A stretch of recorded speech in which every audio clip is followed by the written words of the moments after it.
Luz y tinieblas, en un instante separó tu gran amor. Hiciste el mar y el cielo. El tema que vamos a abordar hoy día tiene como título Acompañamiento socioemocional del ministro, el enfermo y su familia. Aquí tenemos tres grupos, ¿cierto?, involucrados directamente en lo que es el servicio en sí del ministro extraordinario de la comunión a los enfermos, ¿ya?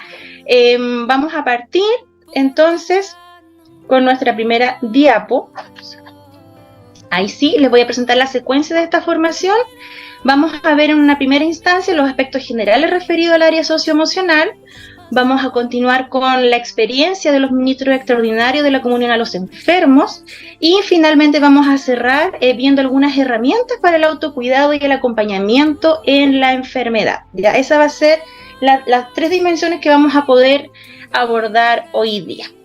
Vamos a partir entonces con la primera parte, que tiene relación con el acompañamiento emocional. ¿Qué es este acompañamiento emocional?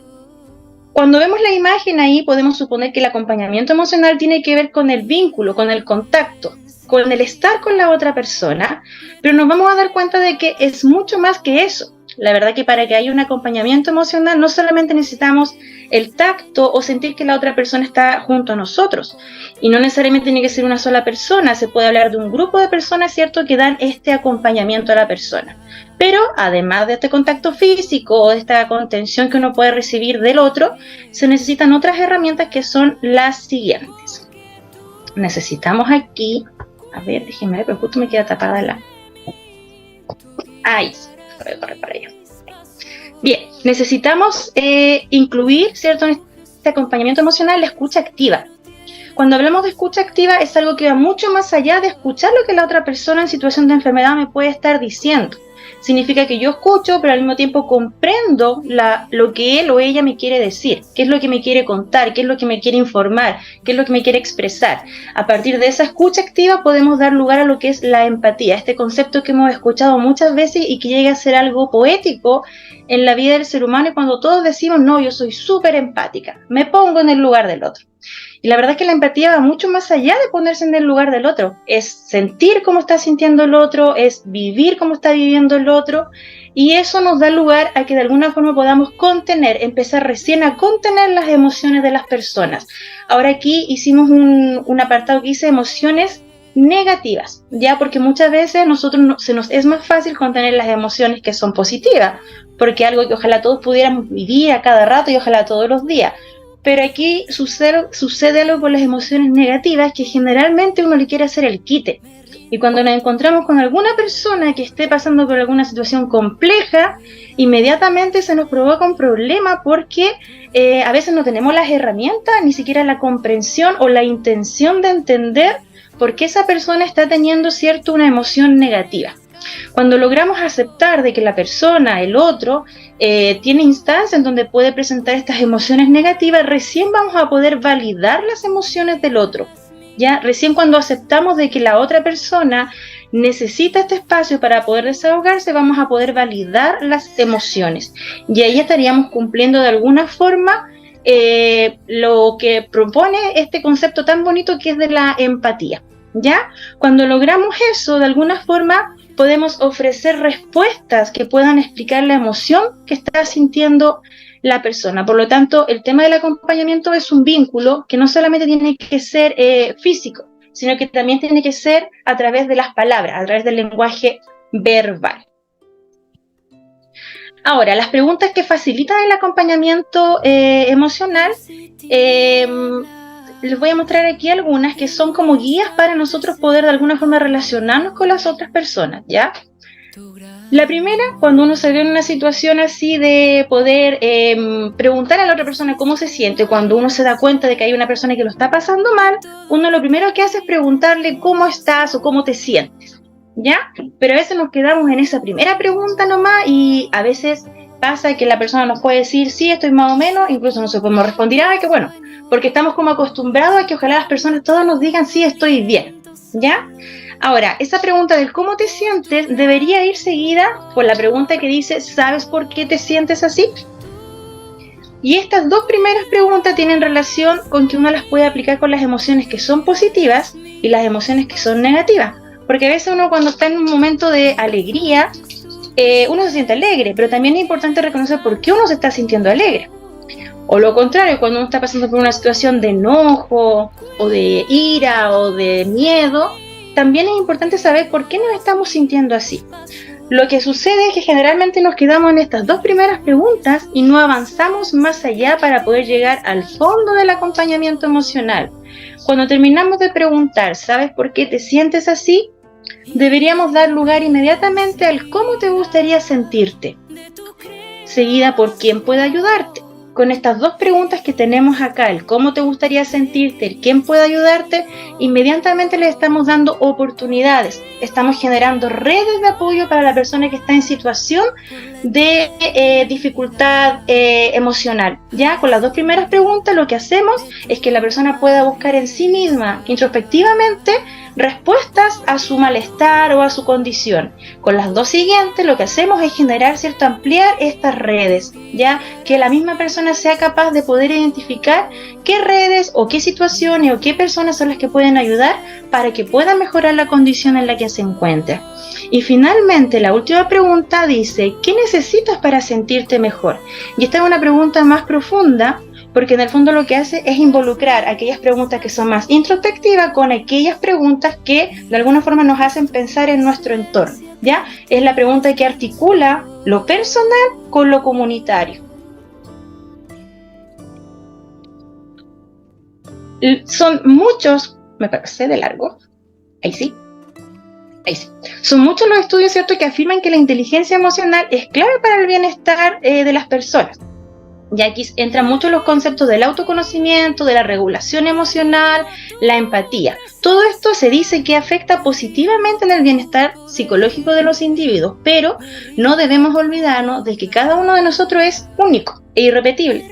Por lo tanto, las formas de actuar, las formas de reaccionar frente a un estímulo van a ser totalmente diferentes entre una persona y la otra. Por lo tanto, yo no puedo esperar que ante una misma situación, ante, por ejemplo, el enfrentar una enfermedad, la otra persona reaccione de la misma forma que estoy reaccionando yo, ¿ya? Porque son personas totalmente diferentes, con una historia de vida diferente, con habilidades diferentes, con fortalezas y con debilidades. Por lo tanto, eso nos hace ser únicos. Tenemos a la base el tema de las emociones, de la regulación emocional, ¿cierto? La empatía que la podemos llevar a cabo, pero finalmente somos personas únicas e irrepetibles, así que jamás deberíamos esperar a que otra persona reaccione de la misma forma en que nosotros reaccionaríamos. ¿Por qué es importante tener este equilibrio emocional? ¿Por qué será importante tener, cierto, este equilibrio? Se dice que la importancia radica en que las emociones, primero que todo, es un elemento o un estado muy complejo del organismo, ¿ya? Forman parte de nuestro equipaje, de nuestra carga, de lo que nosotros llevamos puesto durante toda nuestra vida. Por eso yo les decía anteriormente que cada uno es diferente al otro, ¿ya? Cada uno sabe vivirla, sabe sentirla, por lo tanto, por eso es complejo, porque no es que yo sea igual a la otra persona, no voy a encontrar en ninguna parte un libro que defina cómo es esta persona, cómo es la otra persona, porque finalmente somos todos diferentes. Y lo segundo es que estas emociones se localizan en el sistema límbico y se clasifican en positivas y negativas. Por lo general pasa que a veces uno dice, no, es que yo siento en mi corazón que estoy muy contenta, no, yo siento en mi corazón que algo va a pasar. Y nos ocurren todas estas instancias como medias intuitivas de repente y nosotros decimos sentirla, ¿cierto?, en nuestro corazón. Pero la verdad es que todo este procesamiento de las emociones se produce a nivel cerebral, ¿ya? Lo que uno siente en el corazón, que empieza a latir un poquito más rápido o que empiezan, ¿cierto?, a debilitarse las pulsaciones, es una respuesta fisiológica de la configuración que está haciendo nuestro cerebro, el procesamiento de la emoción a la cual nos estamos enfrentando. Por lo tanto, todo ocurre en nuestro cerebro y nuestro cuerpo lo que hace es expresar la emoción que se está configurando, ¿ya? El equilibrio emocional nos permite restablecer la calma después de algún episodio complejo, nos permite potenciar la calidad de vida. Cuando logramos controlar las emociones negativas, logramos de alguna forma retomar nuestra calidad de vida. y por lo tanto podemos mejorar, ¿cierto?, la salud y la convivencia social. Aquí es cuando se integran las personas, la convivencia, las formas de vida que tenemos cada uno, los núcleos familiares, los núcleos sociales.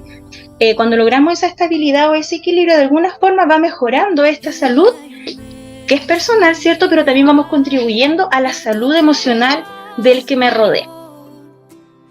Bien, las emociones, como ya lo hemos dicho anteriormente, son respuestas que de alguna forma nos permiten reaccionar, le permiten al cuerpo reaccionar frente a algún estímulo, frente a alguna situación que está viviendo.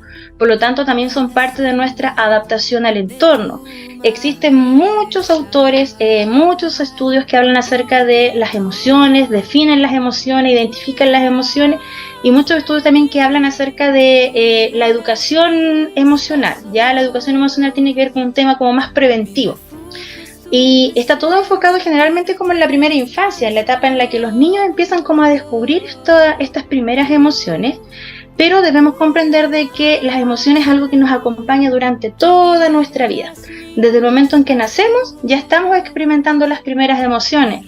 Pasa cuando un niño nace o llega a este mundo, lo primero que hace es llorar.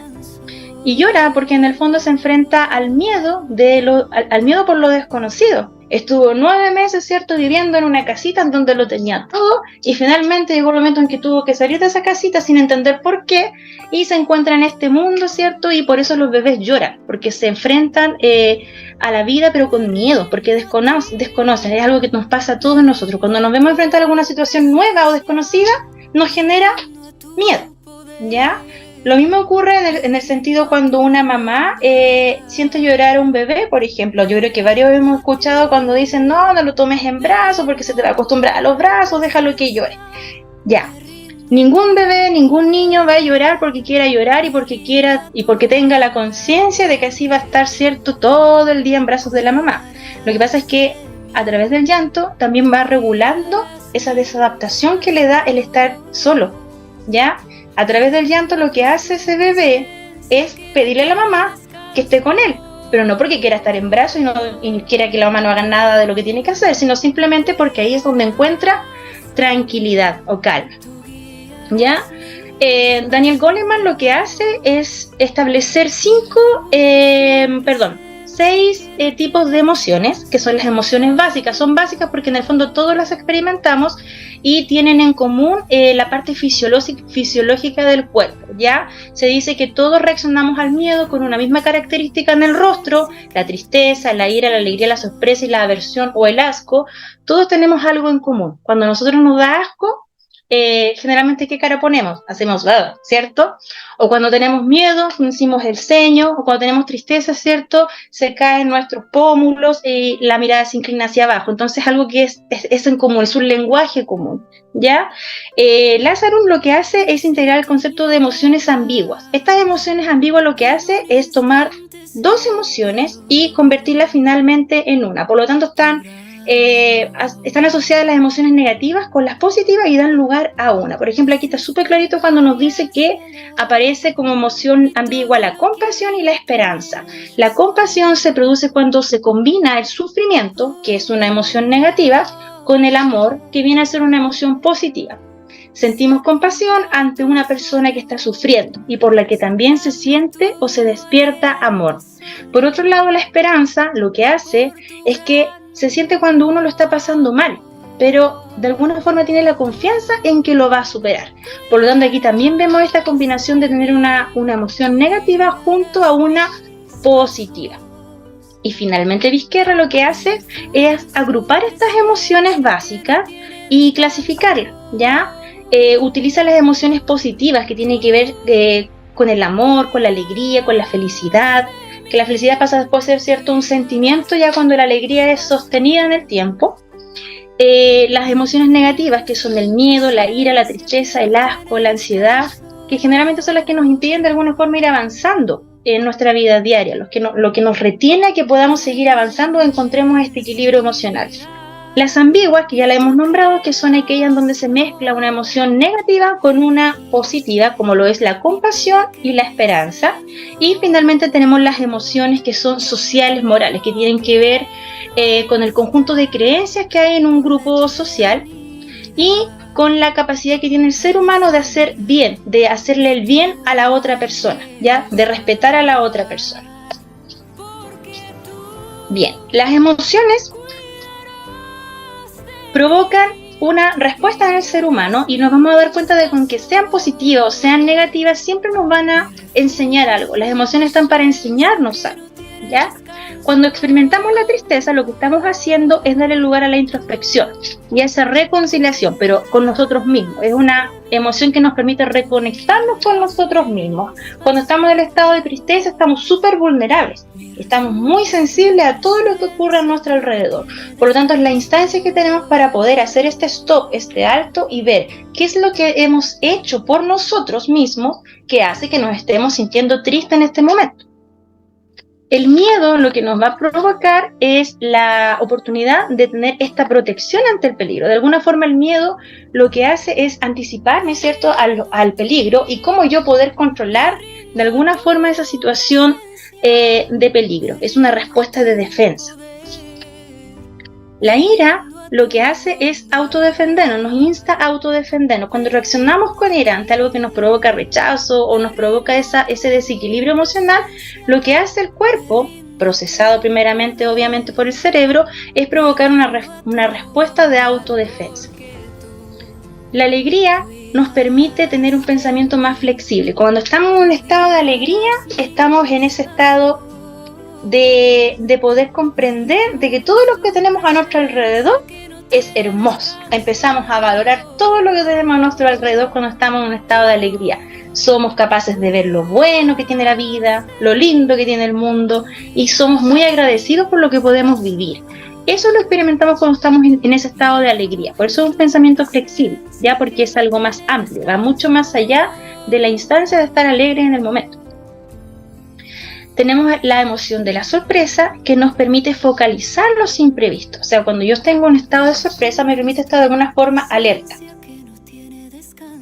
Y finalmente tenemos el asco que evita aquello que a nosotros nos puede perjudicar. Por ejemplo, si yo siento que a mí me hace mal comer algún alimento y al verlo me va a provocar asco, lo más probable es que no lo quiera consumir, ¿ya? Porque voy a querer prevenir aquello que me puede perjudicar. Bien, tenemos estas 6 emociones básicas que ya hemos nombrado y que las vamos a seguir utilizando más adelante. Ahora, la pregunta es, ¿en qué se relaciona, cierto, esto de las emociones con ser ministro extraordinario de la comunión a los enfermos? ¿En qué estará el punto de encuentro? Bueno, la verdad es que el punto de encuentro es el siguiente. Dice, porque se experimentan emociones que son ambiguas o combinadas. Teníamos 2 emociones que eran ambiguas o combinadas. Una era la compasión y la otra era la esperanza.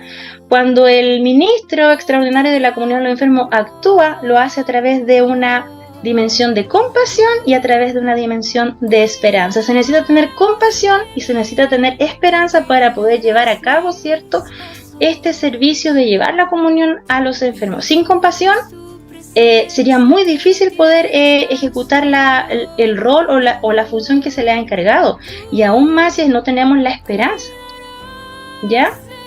Aquí nos damos cuenta de que la compasión es algo que va mucho más allá de poder acompañar o sentir lástima por otra persona, sino que, como decíamos anteriormente, al sentir esta tristeza por la otra persona, también comprendemos que la otra persona necesita amor. Entonces en nosotros va despertando este sentimiento tan potente que es el amor por la otra persona, y finalmente comprendemos de que el servicio que se hace es porque hay un acto también de amor. Y por otro lado tenemos la esperanza, que tiene que ver con que aunque la situación esté compleja, aunque una enfermedad sea difícil de sobrellevar, está la esperanza, ¿cierto?, de poder alcanzar un objetivo en donde esa persona pueda acceder a una mejor calidad de vida o a un mejor pasar, ¿ya? La esperanza de toda persona, independiente de la enfermedad, sea una enfermedad terminal o una enfermedad grave, una enfermedad inicial, debería ser, ¿cierto?, poder algún día encontrarnos, ¿cierto?, con nuestro Señor Jesucristo, ¿ya? Entonces, si no tenemos esta compasión y esta esperanza juntitas que vayan tomadas de la mano, es muy difícil poder llevar a cabo este servicio. Ya, Yo les pedí al principio un lapicito y si podían tener por ahí una hoja porque vamos a hacer un pequeño bingo, ¿ya?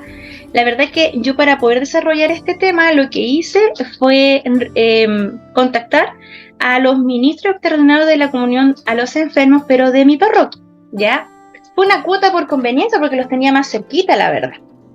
Y con ellos aplicamos una entrevista semiestructurada donde se hicieron algunas consultas referente a este tema, ¿ya? ¿Y por qué lo quise compartir con ustedes? Porque aparecieron muchos conceptos que de alguna forma ayudan a definir la función o el desempeño que ustedes mismos desarrollan cuando llevan la comunión a los enfermos, ¿ya? Entonces, yo les voy a mostrar, no me acuerdo si eran 5 o 6 preguntas que yo les hice, y luego les voy a mostrar los resultados agrupados en conceptos, ¿ya? Pero antes de eso, yo siempre les voy a hacer la pregunta y ustedes en algún cuadernito van a anotar el concepto que ustedes crean que se relaciona con esa pregunta. La primera pregunta que yo les hice fue, ¿qué les motivó a ser ministro extraordinario de la comunión a los enfermos? Si yo les hiciera esa pregunta a ustedes, ¿qué les motivó a ser ministros? ¿Qué me dirían? Quiero que la anoten en su cuaderno, yo les voy a dar unos segunditos para que puedan anotarla y luego lo vamos a comprobar o lo vamos a comparar con las respuestas que obtuvimos a través de esta entrevista y vamos a ver si es que se va de alguna forma repitiendo o se va relacionando con las respuestas que se van dando. ¿Ya? ¿Qué le motivó a ser ministro? Bien, en una palabra, en un concepto, ustedes anótenlo ahí y vayan viendo. Si su respuesta, su concepto, su palabra está en lo que yo les voy a mostrar, vayan tiqueándolo, ¿ya? Cuando algo no esté tiqueado, por último, al finalizar la formación, nos van contando qué fue lo que apareció nuevo, porque igual es un insumo súper enriquecedor eso, ¿ya? Así que vamos a ver la respuesta. Yo les voy a mostrar acá lo que más se repitió en esta pregunta. ¿Qué les motivó a ser ministro extraordinario de la comunión de los enfermos? Aparece en primer lugar como respuesta el compromiso que sienten con Dios. Eso fue lo que más se repitió. De las respuestas que tuvimos, esta fue la que más se repitió y dio lugar, ¿cierto?, a esa categoría. Después aparece como respuesta que aceptaron ser ministro porque sintieron que era una invitación del Señor. Y como era una invitación del Señor, surge este temor de decir no, ¿ya? Y por último, aparece el deseo de ayudar. Y aquí también aparecen los términos, los conceptos de el prójimo, amor al prójimo, empatía. Y finalmente aquí aparecen 3 categorías que dan lugar a esta respuesta, a esta pregunta, que les motivó a ser ministro. Espero que alguno de los que ustedes anotaron por ahí esté por ahí. Bien, estas emociones que aparecen acá son emociones de categoría social. Porque los cristianos católicos comprenden de una forma muy diferente quizás a los hermanos evangélicos el tema de la comunión a los enfermos, por ejemplo, ¿ya? Entonces aquí el punto en común que tienen es que hay creencias, hay tradiciones que son propias del grupo en que se comparte la misma religión, ¿ya? Por eso son emociones sociales, porque el compromiso con Dios, la invitación del Señor y el deseo de ayudar es algo que se puede entender entre las mismas personas que siguen, comparten o viven la religión católica. Bien, la segunda pregunta que yo les hice, y vayan anotando ustedes, dice, ¿qué emociones se manifiestan en el ministro extraordinario de la comunión a los enfermos cuando realiza visita a los enfermos? ¿Qué les pasa a ustedes cuando van a visitar a los enfermos? Anoten por ahí alguna palabrita, algún concepto que les haga sentido con esta pregunta. Y yo les voy a mostrar las respuestas que surgieron acá en los ministros de la parroquia San Pablo de Carahue. Lo mismo, si el concepto está, vayan tiqueando. ¿Qué emociones se manifiestan entonces en el ministro cuando realiza la visita a los enfermos? Las respuestas fueron, charachachán, apareció en primer lugar la emoción de la alegría. Eso es lo que más se repetía en las palabras. Cuando los ministros visitan a los enfermos se provoca una alegría que de alguna forma les hace sentir el gozo de llevar esta comunión a los enfermos. Por lo tanto, esa es una emoción totalmente positiva. Seguido de la alegría aparece una emoción que es la paz que es una emoción positiva y es secundaria porque es más compleja de poder, ¿cierto?, entenderla y sostenerla en el tiempo. Otra emoción que aparece señalada es la confianza. Como dijimos anteriormente, es una emoción ambigua porque mezcla una emoción que es negativa con una emoción que es totalmente positiva. Y también aparece el amor como una emoción positiva y secundaria también porque es más compleja y debe sostenerse por mayor parte del tiempo para poder ser efectiva. Y finalmente aquí en la parte del amor se hacía énfasis a que el amor finalmente es lo que transforma todo, ¿ya? Cuando un servicio se hace con amor, no importa los obstáculos, ¿ya? Uno es capaz de reconocer lo bueno, lo positivo que tiene la vida. Después del amor aparecía el temor, y aquí aparece el temor como algo negativo. ¿Por qué aparecía el temor cuando los ministros visitaban a los enfermos? Generalmente aparecía el temor porque se asocia con otra variable que tiene que ver con el recibimiento de las familias, ¿ya? Muchas veces no saben cómo las familias del enfermo van a recibir al ministro, entonces por eso se nombra este concepto, esta emoción que es el temor. Y finalmente aparece, ¿cierto?, la tristeza como una emoción que se vive, de ver a los hermanos que están postrados, que sufren muchos dolores producto de las enfermedades, ¿ya? Si alguno tenía alguna de estas emociones, vaya tiqueándola para que vayamos después viendo cuáles son las que se van repitiendo. La tercera pregunta tiene relación con qué emoción. Aquí no alcanzo a mover la... Voy a buscarla acá porque no alcanzo, la tengo. La tercera pregunta dice: ¿qué emoción o conducta manifiesta la persona en situación de enfermedad? Aquí no estamos preguntando qué siente el ministro, sino qué siente la persona a la cual ustedes van a visitar. Eso igual anótenlo por ahí. ¿Qué siente la persona? ¿Qué observan ustedes que la persona siente? ¿Cómo se expresa? ¿Qué manifiesta cuando ustedes los van a visitar?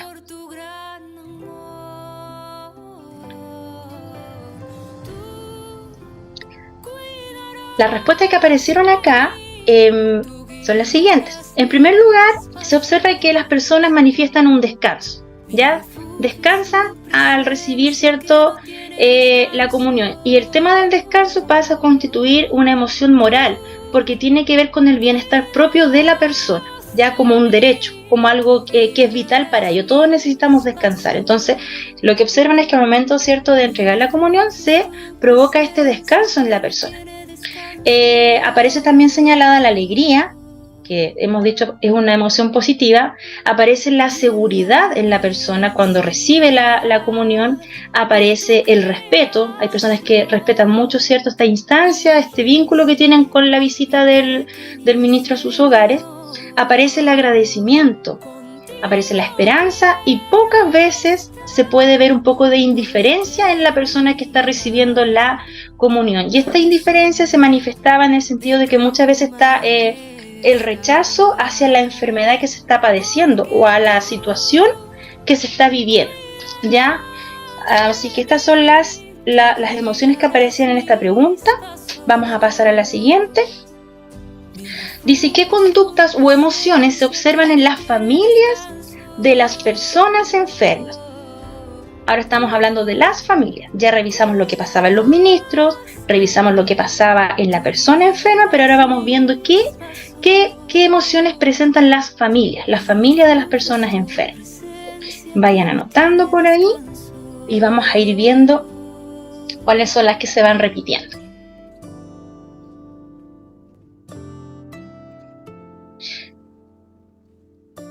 Bueno, acá aparecieron 3 categorías de respuesta y se señalaba que una de las emociones o conductas que se podían observar era el abandono. Muchos enfermos estaban solitos, si bien podían estar acompañados con su familia. Al momento de ver que llegaba el ministro al hogar, lo que hacía la familia era finalmente salir, manifestando quizá un poquito de molestia o desinterés por la situación o por la llegada del ministro a la visita con el enfermo, ¿ya? Ahora, esta es una emoción que es totalmente moral, porque se está haciendo ahí énfasis en que cuando una persona se siente abandonada, finalmente no está recibiendo la comprensión ni la seguridad por parte del entorno, ¿ya? También aparece aquí el compromiso. Si bien habían personas que se podían ver como un poquito más solas, un poquito más abandonadas por la familia, lo que aparece aquí es el compromiso. Hay muchas familias que tienen este compromiso de acompañar al enfermo, de esperar a que llegue el ministro, de participar junto al ministro y de no dejar solo al enfermo en sí. Y también, ¿cierto?, aparece aquí de igual forma el agradecimiento, ¿ya? Estas dos emociones son totalmente sociales, ¿ya? Porque tienen que ver con esa creencia, con esas tradiciones que son propios de los grupos sociales, ¿ya? Lo más probable es que estas familias sean muy comprometidas con la labor de la iglesia o tengan vida de iglesia como más profunda, ¿ya? Por eso aparece también señalado el compromiso y el agradecimiento por parte de la familia del enfermo. No obstante, también aparece el abandono, que es como lo contrario. Bien. La pregunta número 5, y esta es la última pregunta, decía, ¿cuáles son los principales desafíos a considerar en el servicio del ministro extraordinario de la comunión a los enfermos? ¿Qué será a lo que ellos tienen que enfrentarse? ¿A qué se tienen que enfrentar ustedes? ¿Qué esperan? ¿Cuáles son esos desafíos a los cuales tienen que poner más atención en un futuro? Así que vayan anotando por ahí algún concepto, alguna idea, y después vamos a ir viendo si se va repitiendo. ¿Cuáles son los desafíos a considerar en el servicio del ministro extraordinario de la comunión a los enfermos? Bueno, las respuestas son... charachachán. Aparecía señalado aquí la preparación espiritual, ¿ya? Se decía en alguna de las respuestas de que no era posible que un ministro no se preparara espiritualmente para poder, ¿cierto?, llevar la comunión a los enfermos. Es como algo elemental, algo básico que debe tener el ministro a la hora de realizar el servicio que le ha sido encomendado. También aparece en una segunda instancia reorganizar la visita a los enfermos. Y en este sentido la reorganización tenía que ver con que, primero, en muchos casos hay muy pocos ministros, entonces no dan como el abasto que deberían dar, y también hacía énfasis a que se deberían retomar la visita a los enfermos en los hospitales, ¿ya? Por eso se habla de la reorganización, de poder dar mayor cobertura a los enfermos que están postrados y a las personas que realmente están necesitando, ¿cierto?, esta comunión. También aparece la sensibilización a las familias, ¿ya? Y esto tenía relación con la respuesta que se había dado anteriormente del abandono a los enfermos, y tiene fundamentalmente relación con conocer las prioridades que tiene esa familia, ¿ya? Cuáles son las creencias que tiene esa familia, y también de poder comentar la importancia que tiene el recibir la comunión para esos enfermos, ¿ya? Y por último, aparecía ahí señalado de que se espera ser bien recibido en los hogares, ¿ya? Aquí la mayoría de estas emociones son, ¿cierto?, sociales, morales, porque tienen que ver con respuestas que son personales, ya el tema del respeto, el tema del compromiso, el tema de la preparación, es algo que es totalmente personal y tiene que ver mucho con la responsabilidad que cada uno tenga al momento de ejecutar una actividad encomendada. Bien, esa fue parte de lo que aplicamos las preguntas. Dejen por ahí sus respuestas, porque quizás más adelante, cuando tengamos la instancia de compartir, vamos a poder chequearla, o que ustedes puedan comentarme algo que haya parecido nuevo y que no esté aquí. Bien, ahora nos vamos a ir a las herramientas para el autocuidado y acompañamiento en la enfermedad, ¿ya? Estamos llegando a la tercera etapa. Eran 3 etapas que tenía esta formación, en esta presentación, y estamos llegando a la tercera, ¿ya? Entonces vamos ahora a enfatizar en las herramientas para el autocuidado y el acompañamiento en la enfermedad. Bien, cuando hablamos de herramientas para el autocuidado y acompañamiento en la enfermedad, aparece un concepto que es es relativamente nuevo. Ya aparece el concepto de humanización, que dice que es un proceso de tratar a una persona en situación de enfermedad considerando sus derechos y su condición humana. En Chile, a partir del año 2012 o 2013, no estoy muy segura, aparece una ley, ¿cierto?, que habla acerca de los procesos de humanización de los enfermos en los hospitales, ya de cómo debe ser el trato a los enfermos en los hospitales. Ya este concepto de humanización lo que hace en el fondo es considerar al enfermo o a la persona que padece alguna enfermedad como un ser humano, ¿ya? El hecho de que tenga una enfermedad no significa que pierda sus derechos, que pierda la posibilidad de ser autónomo, ¿ya? Y lo más importante, una persona en una situación de enfermedad no es un objeto, no es alguien a quien yo pueda tomar y dejarlo aquí acostado y aquí no te muevas porque tienes que tomarte los remedios y a partir de ahora yo soy la que mando y tú solamente tienes que seguir las instrucciones del médico. Cuando se habla de la humanización, principalmente es eso, es poder considerar a la persona, aunque esté en un periodo, en un proceso de enfermedad, seguir considerándolo como una persona con derechos, ¿ya? Con derechos y que también tiene cierto esta autonomía de poder decidir decidir por sí mismo. ¿Ya? Para esto es necesario tener el respeto por la persona, tener el vínculo con la persona y tener la comprensión hacia lo que la persona está experimentando. Cuando hay respeto, podemos comprender que la otra persona también, ¿cierto?, tiene derecho a expresarse. Cuando hay vínculo, podemos entender de que esa persona necesita que yo también lo acompañe. Y la comprensión lo que hace en el fondo es poder aceptar a esta persona en esta situación de enfermedad con sus ideas, con sus decisiones y con la forma que tiene, ¿cierto?, de comprender la situación por la que está pasando. Ahora, ¿cómo comprender la enfermedad? ¿Cómo se puede comprender una enfermedad? La persona, primero que todo, sigue siendo humana, que es lo que veíamos anteriormente. Una enfermedad no le quita valor a la persona, ¿ya? No le quita derechos, no le quita deberes, no le quita autonomía, sino que es algo que acompaña, la enfermedad viene a acompañar a esa persona que también sigue teniendo libertad de expresión, ¿ya? La persona no es un objeto, es como lo que les decía anteriormente, no es que yo lo vaya a tomar y lo vaya a dejar aquí, de aquí no te mueves y tú ahora sí haces todo lo que yo te diga para que te puedas recuperar, para que te puedas mejorar. No, la persona sigue siendo un ser humano que siente, ¿ya? La enfermedad no solo constituye signos o síntomas, ya no es solamente lo que el médico puede observar, no es solamente lo que el paciente pueda decir, ya, sino que la enfermedad también lo que hace es constituir el aspecto social, ya es cómo la persona se siente dentro de su entorno social, dentro de su entorno familiar. Y tenemos aquí que es importante fomentar la autonomía del enfermo, no quitarle esta posibilidad de poder expresarse.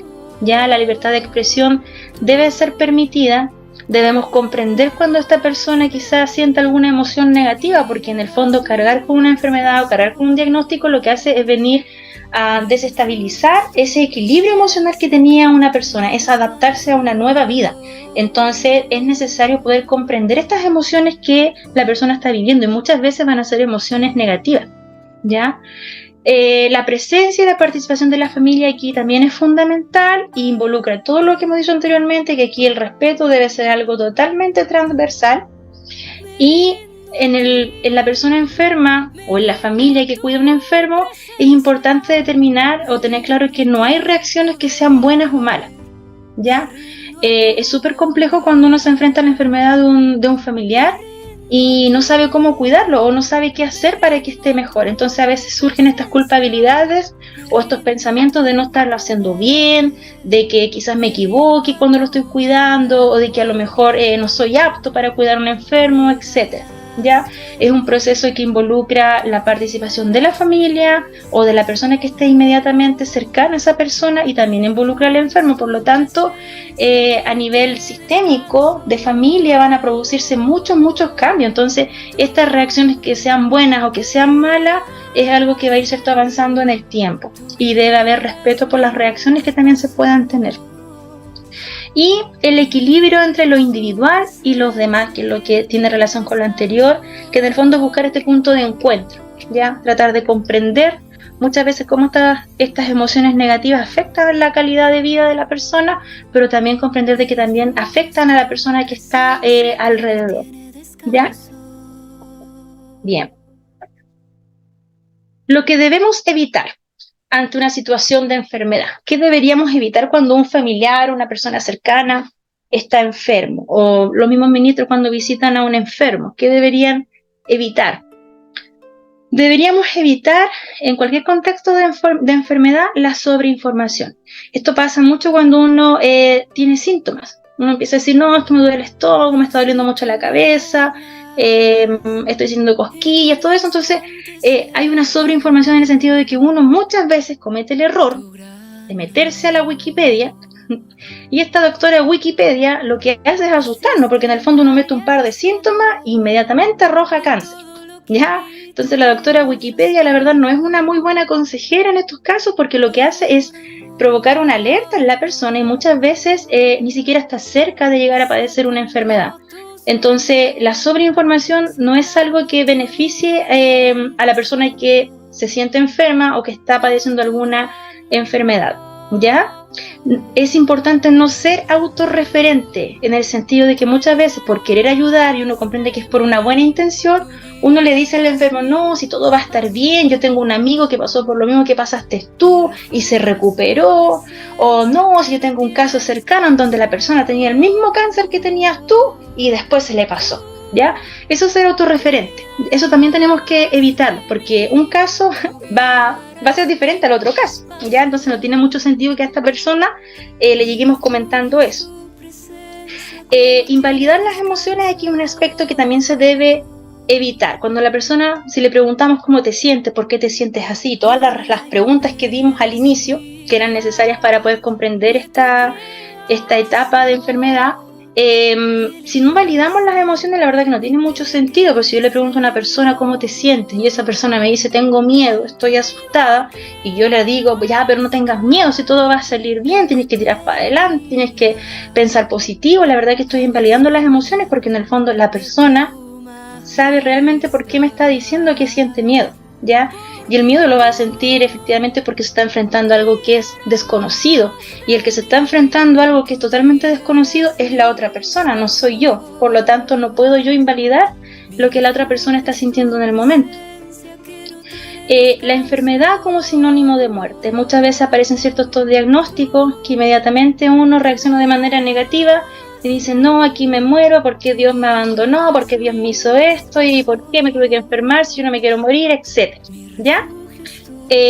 La verdad es que la reacción negativa ante un diagnóstico de enfermedad es bastante esperable, ya en el sentido de que nadie está preparado para que a uno le digan, ¿sabes qué? A ti te quedan 3 meses de vida, o te queda 1 año, o lo más probable es que vayas a tener que pasar por alguna quimioterapia, poniéndonos en el caso de los cánceres, que es como la enfermedad más común que hay en Chile. Nadie está preparado para eso, entonces va provocando un desajuste emocional, en el sentido de que se va de alguna forma la persona desadaptando a la rutina habitual que tenía, ¿ya? Entonces aquí cuando surge eso de que se relaciona la enfermedad con la muerte, la verdad es que es algo esperable, sobre todo cuando son enfermedades muy catastróficas o muy dolorosas, ¿ya? Lo importante cuando aparece esto es darle el espacio a la persona que está en situación de enfermedad para que también vaya procesando, vaya integrando la enfermedad que le ha sido diagnosticada, ¿ya? Bien, momento en que se enfrenta la enfermedad. ¿Qué debemos hacer cuando nos llega este diagnóstico de enfermedad? Aquí aparecen algunas preguntas, ¿cierto? Que yo creo que las hemos escuchado de algunos familiares cercanos. ¿Pero cómo? ¿Por qué a mí? ¿Y ahora qué hago? ¿Qué hice mal? ¿Qué me va a pasar? Etcétera, ¿ya? Y, ¿cierto? Muchas veces asociamos las enfermedades directamente a la muerte, y es como que no somos capaces de ver el transcurso que hay entre el diagnóstico de una enfermedad hasta cierto llegar a la muerte. Ahora, el tema es que muchas veces los seres humanos nos olvidamos de que vamos todos destinados a la muerte. Ya, yo creo que esa es una realidad que todos tenemos, sino que decimos muerte porque lo asociamos a la enfermedad, pero no somos capaces de ver de que muchas veces la muerte nos acompaña siempre, porque en cualquier momento, ¿cierto?, nosotros podemos partir de este mundo, y por eso también es importante estar preparado, porque no sabemos cuándo.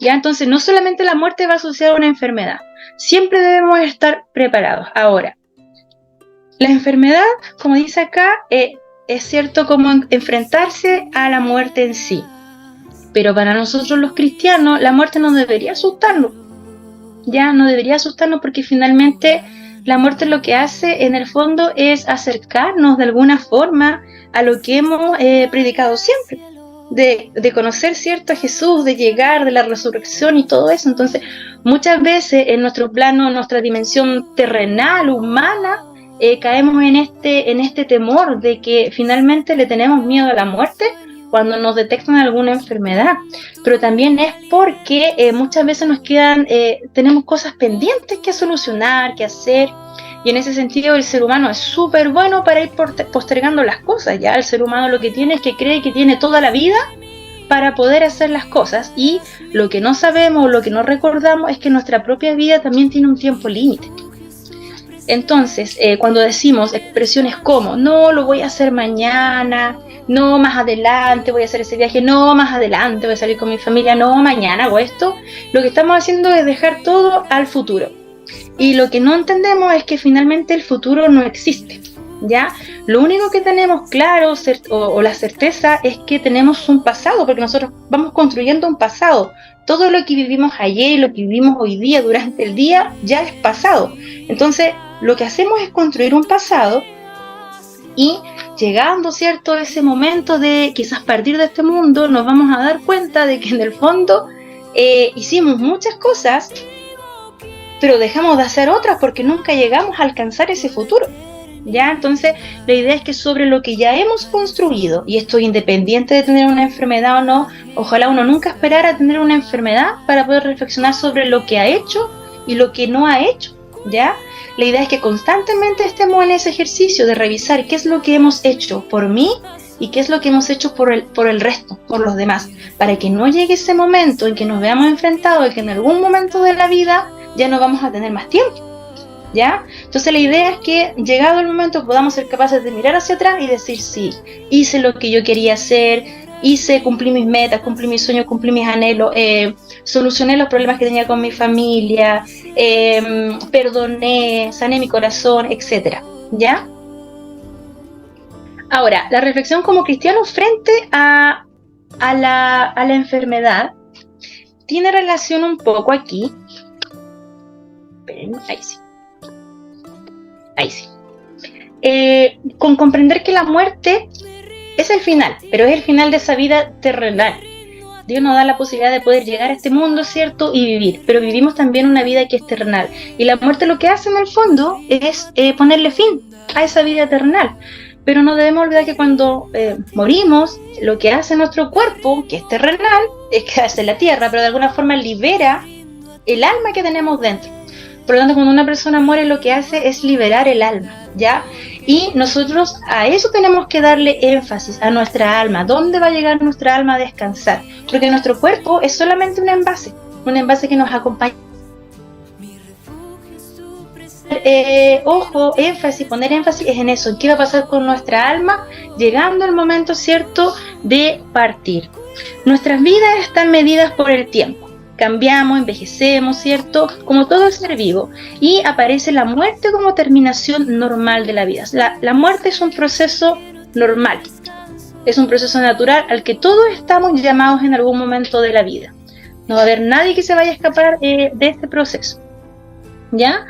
El recuerdo de nuestra mortalidad nos hace pensar que contamos con un tiempo limitado para llevar a cabo nuestra vida. Y es lo que decíamos anteriormente, de cómo vamos dejando todo para mañana, para el futuro, y finalmente vamos descuidando nuestro presente, que es una milésima de segundo, y vamos olvidando lo que hemos construido.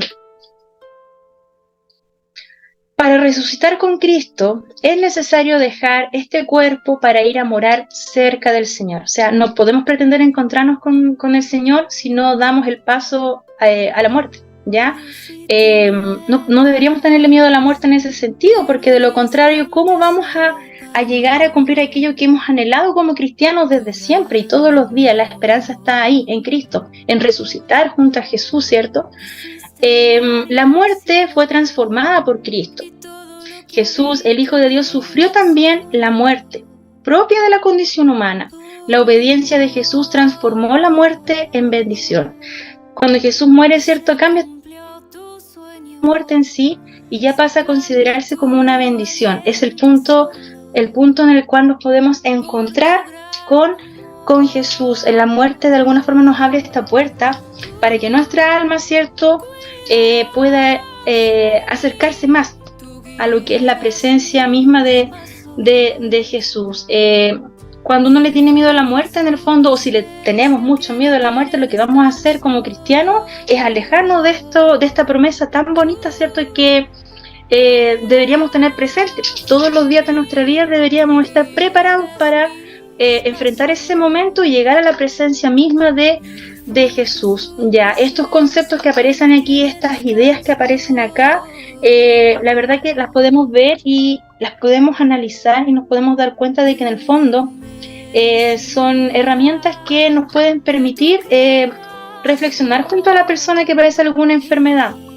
Ya cuando tenemos como esto claro, de alguna forma podemos comprender el proceso que necesita la persona para poder prepararse para este momento. Y no solamente la persona que padece una enfermedad, o sea, todos. Ya todos vamos a pasar por este proceso, y lo importante es poder aplicarlo, tener conciencia diariamente de que esto en algún momento va a llegar, y la enfermedad muchas veces lo que hace es preparar a la persona de alguna u otra forma, prepararla. Es muy diferente cuando una persona fallece de manera repentina, ya a cuando una persona padece una enfermedad. Por eso nosotros tampoco sabemos qué es lo que va a pasar con nosotros, no tenemos nada seguro, y lo importante siempre es estar preparado en ese sentido. Ya, para ir cerrando, vamos a volver al principio, que fue la primera diapositiva que pudimos revisar, que tiene que ver con las formas de comunicación, el vínculo que debe existir con una persona enferma o alguna persona que padece alguna enfermedad. No tiene mucho sentido si no desarrollamos lo que es la escucha activa, ¿ya? Si no tenemos la empatía, si no somos capaces de contener, de aceptar, de validar las emociones del otro y de tener a la mano alguna respuesta de tipo más espiritual hacia el proceso que está enfrentando la persona, la verdad es que no es un acompañamiento muy efectivo, porque tampoco podemos de alguna forma hacer abandono de lo que la otra persona está sintiendo, ¿ya? Y quiero que recuerden estas preguntas, porque la verdad es que son súper elementales.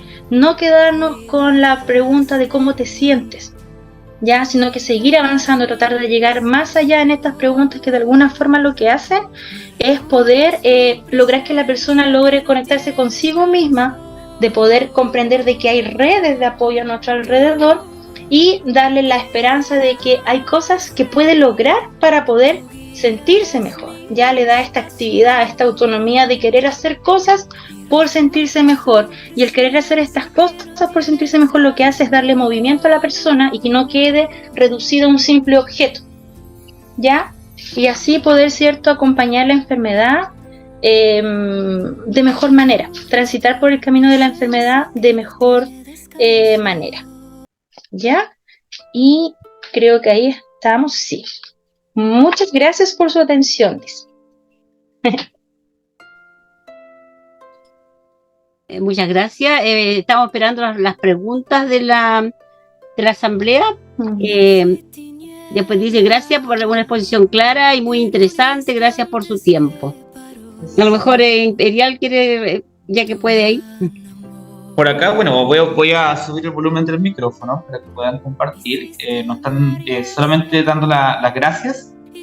Hola, buenas tardes. Sí, la verdad las cosas, felicitar a la profesional, porque fue un concepto bien sencillo, básico para poder entender la situación. Así que muy bien su trabajo, y creo que quedó bastante beneficioso para todos nosotros. Ya era en todo caso puntos muy especiales que se deseaban saber, ¿ya? Así que muy agradecida.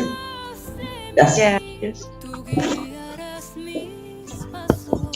Sí, vamos a revisar nuevamente en la casilla si es que hay algunas preguntas, a ver qué nos aparece. Nos dicen que dicen muy interesante el tema. Ivonne San Martín, gracias por tan buena exposición.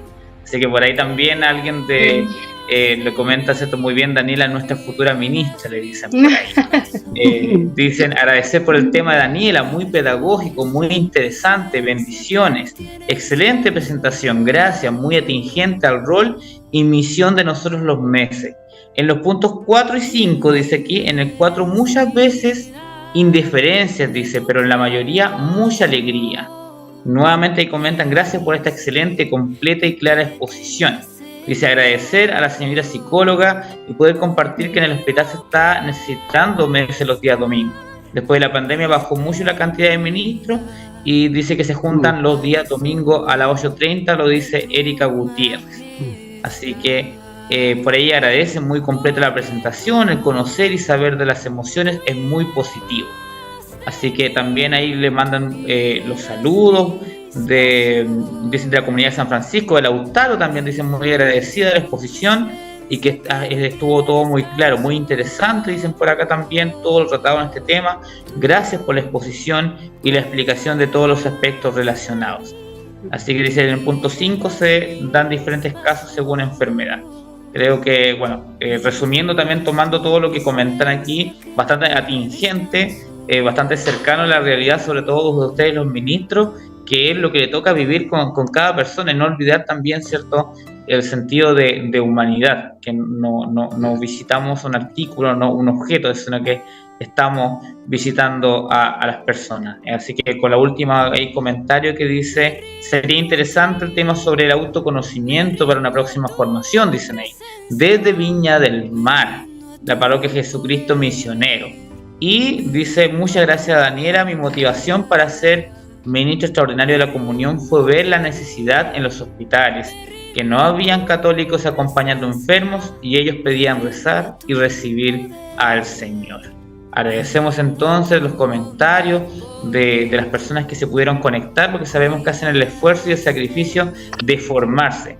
Y como muchos lo han hecho en sus asambleas de canales, en cada instancia siempre se pide, ¿cierto?, el poder tener esta instancia de formación. Así que agradecidos a Daniela y a los ministros que hacen lo imposible para poder estar, ¿cierto?, en estos módulos del seminario. Nos vamos despidiendo entonces, agradeciendo a Daniela especialmente por haberse dado ese paso de formar virtualmente. Muchas gracias por tu sí. A los ministros, felicitarlos por todo ese esfuerzo, porque hay mucho que les cuesta por el clima, está más mala la internet. Así es que yo sé que les ha costado, muchos me mandan en WhatsApp de que se caen, que apenas escuchan, pero de todas maneras el esfuerzo se agradece por formarse para poder hacer un servicio como corresponde a nuestra iglesia. Vamos a pedirle a don Manuel que nos despida, así como iniciamos. Don Manuel. Bueno, le damos gracias al Señor al culminar este encuentro, por considerarnos y congregarnos para recibir esta ayuda tan necesaria. También agradecemos por el equipo formador, por su buena disposición y entrega.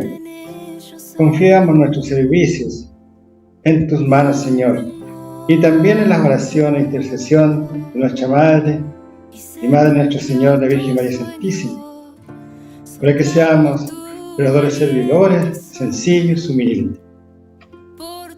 Dios te salve María, llena de gracia, el Señor es contigo, bendita eres entre todas las mujeres, y bendito es el fruto de tu vientre Jesús. Santa María, Madre de Dios, ruega por nosotros pecadores, ahora y en la hora de nuestra muerte. Amén.